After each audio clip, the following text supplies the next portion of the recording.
Hey guys, I'm Lou and let's get some news and stuff. Let's start off with some box office news where if you've been living in an alternate world or got snapped out of existence, Endgame has once again topped everybody at the box office.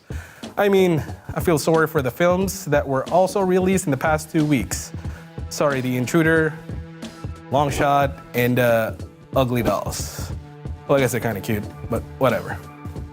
With an estimated gross of just over 145 million last week, Endgame now stands at 2 billion and 192 million, effectively sinking Titanic as number 2 at the all-time box office. Iceberg, right ahead! It is also now inching ever closer to the number 1 spot held by Avatar at 2.7 billion. Let's also keep in mind that it took Avatar 47 days to hit 2 billion, while it took Endgame 11 days to hit that mark. Safe to say that Endgame has a pretty good shot at dethroning Avatar. Also, I'm pulling for them because Avatar is terrible. I don't know who likes that movie and I don't know why it made so much money. I just hated it. In other news, Spider-Man Far From Home has released its latest trailer.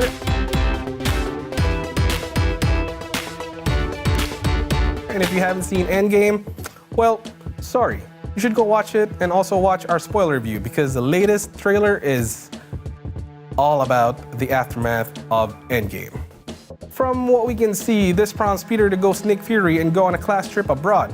I mean, that's how I would do it, wouldn't you?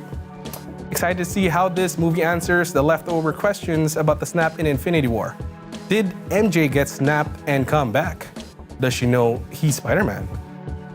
Was that a joke? The girl who I really like and tell her how I feel. MJ, I am Spider-Man.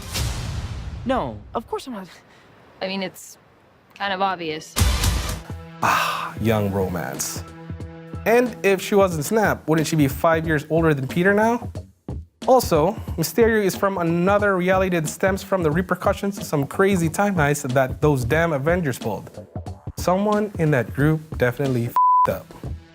In gaming news, it looks like not everyone will be returning to Borderlands 3.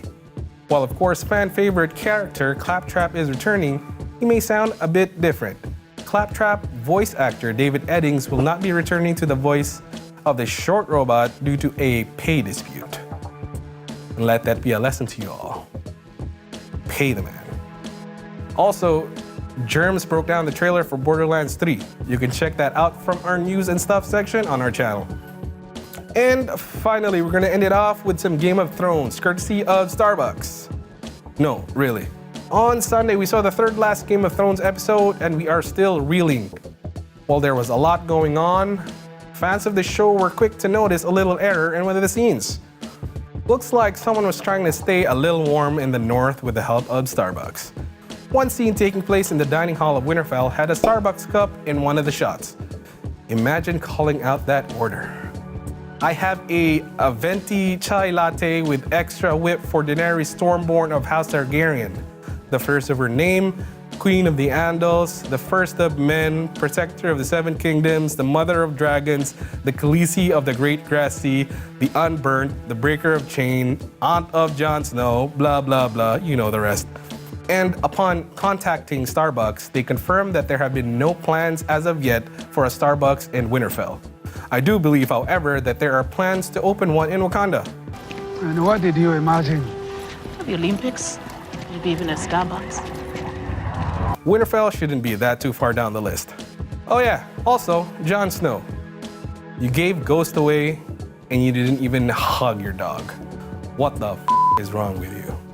And that is it for news and stuff. I'm Lou. Please do check out the rest of our social media stuff down below. Feel free to like and subscribe and be up to date with all the Lunchboxy goodness. Peace.